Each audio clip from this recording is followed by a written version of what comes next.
Hi guys, Molly Galbraith here of J&M Strength and Conditioning and Girls Gone Strong, and today I'm going to bring you Meathead Mobility, how to warm up in 12 minutes or less for Juggernaut training systems. So what I'm going to do is I'm going to walk you a little bit through the breathing that we do before our warm-up, and then I'm going to walk you through 8 different exercises that you can do that would be fantastic to help get you prepared for your workout. So Lucy's going to help me demonstrate the breathing. So this is called rock back. Now a lot of powerlifters have a really strong core, but they have a hard time stabilizing 360 degrees. So when they go to squat, they take a big breath in and they end up in hyperextension. So what I'm going to show you how to do with this breathing is how to get air into your lower back so that when you go to brace before you squat, that you can brace 360 degrees and you're not in hyperextension and hanging on your low back. So this rock back position that Lucy's getting into is you get kind of in a ball, you rock your butt back onto your heels, and she's going to take a big deep breath in through her nose, and she's going to try to drive her stomach into her legs and fill her low back with air. Now the intention here is a 3 to 5 second inhale, an 8 to 10 second exhale, and a 3 to 5 second hold. Now Lucy's breathing out really hard through her fist, and Lucy, you can just give us a couple reps here. Lucy's breathing in through her nose, pushing her stomach off of her legs to fill her low back with air, and then she's blowing out really, really hard through her fist because she wants to learn how to create a lot of pressure in her core. So we know how important it is to be able to create pressure in your core when you're going to be lifting big weights. So she's blowing all of her air out. When she's doing that, she's driving her rib cage down towards her pelvis and contracting almost like a crunch. She's going to hold it for 3 to 5 seconds and breathe in again. So if you think about it, if you just breathe in through your nose and blow out through your mouth, it's hard to create a lot of pressure. But if you put your fist in front of your mouth,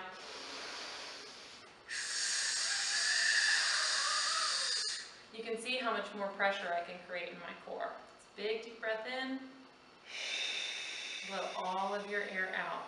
Now the intention here, like I said, is a 3 to 5 second inhale, 8 to 10 second exhale, 3 to 5 second hold. This is going to be difficult at first, but after you get some practice, it'll get a little bit easier. Try really, really hard to blow all of your air out, and whenever you think you've blown it out, keep blowing. You should pretty much be sputtering at the end with no air left. Big deep breath in, blow all of your air out as hard as you can. And this is called rock back breathing. I'm going to go into a lot more detail in the breathing. I'm going to be doing a webinar for Juggernaut coming up in the next couple weeks. So in this video, I'm going to show you the rock back breathing and 8 exercises you can do. In the webinar, I'm going to be getting a lot more in depth into the breathing and probably giving you at least 15 warm-up exercises you can do. So be sure to check that out. All right, Lucy, that's perfect. How do you feel? Right. Okay, next I'm going to put Lucy on her back. She's just going to lie on her back. We're going to support her head with an Airex pad. She's going to put her legs out in front of her, and she's just going to take one knee and pull them to her chest.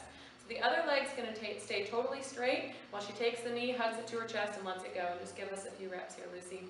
It's going to be really important, especially for big, strong lifters like the people who read Juggernaut, to support your head with an Airex pad or like a little pillow.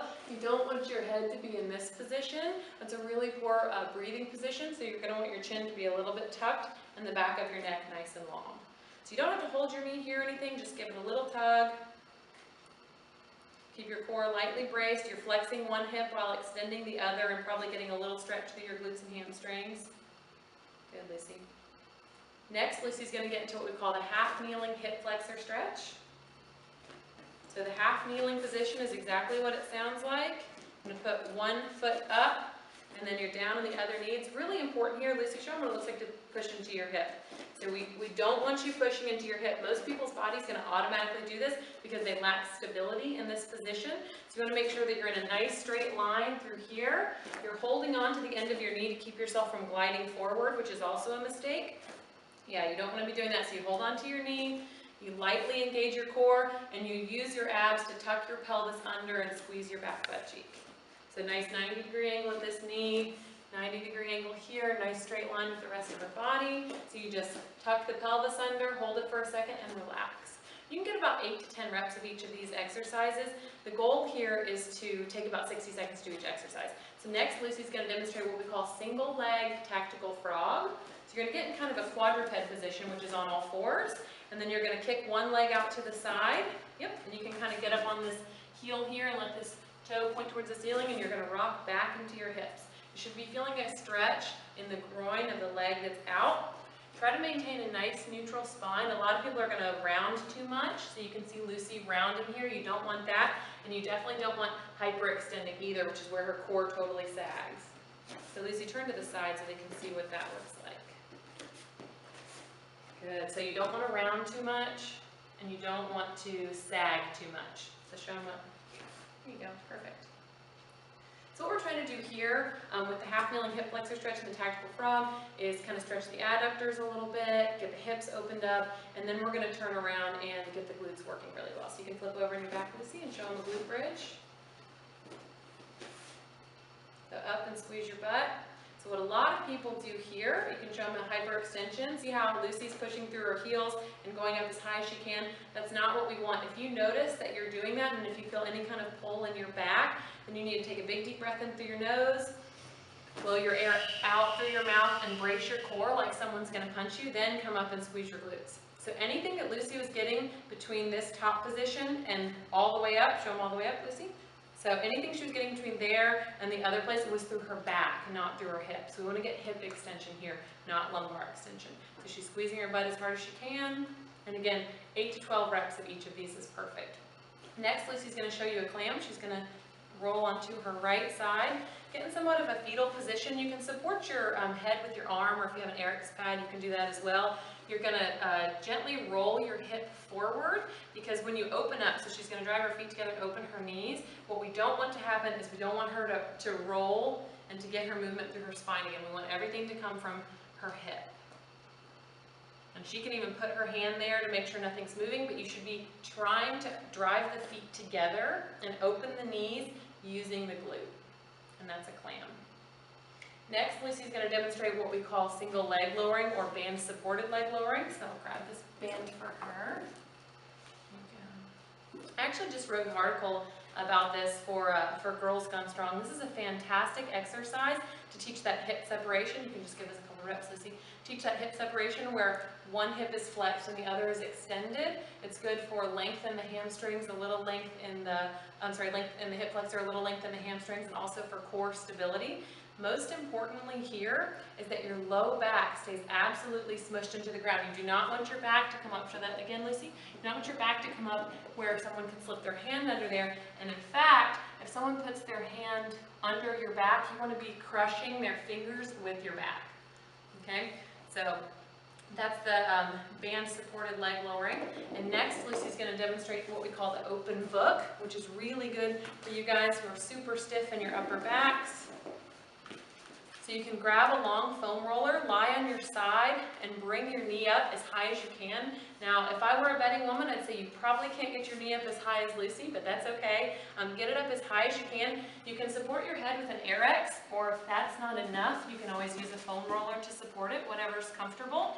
So bringing this knee up is going to block movement of the lumbar spine. So Lucy's going to take her arm and she's going to open up, palm up towards the ceiling, and open up as far as she can. Just getting a nice gentle stretch and come back. So again, this knee here is blocking the movement through the lumbar, which is what we want, and making sure she's getting all of her movement through her thoracic spine. So give us a couple more reps, Lucy. And again, you probably won't be able to get this far either, but with practice, you should be able to definitely improve. Perfect. And last, we're going to show you guys what we call quadruped extension rotation. And it's not just us that calls it that. Pretty much everybody calls it that. Lucy's going to get in quadruped. There's a couple ways you can do this. This is the quadruped position, so she's on all fours. You can also do this from rock back, which should look familiar from the breathing. You can do it from your hands. You can do it from your forearms. Whatever helps you feel most comfortable. Lucy, you can get whatever position you like the best. And then you're going to put one hand behind your head. You're going to keep all this lightly braced, and you're going to take this elbow towards the opposite knee. Then you're going to open up kind of diagonally towards the ceiling. Look at that elbow and stretch. Good. And give us a few reps, Lucy. So this is integrating core stability here with thoracic mobility. And while Lucy's opening up towards the ceiling, she's driving this elbow into the ground.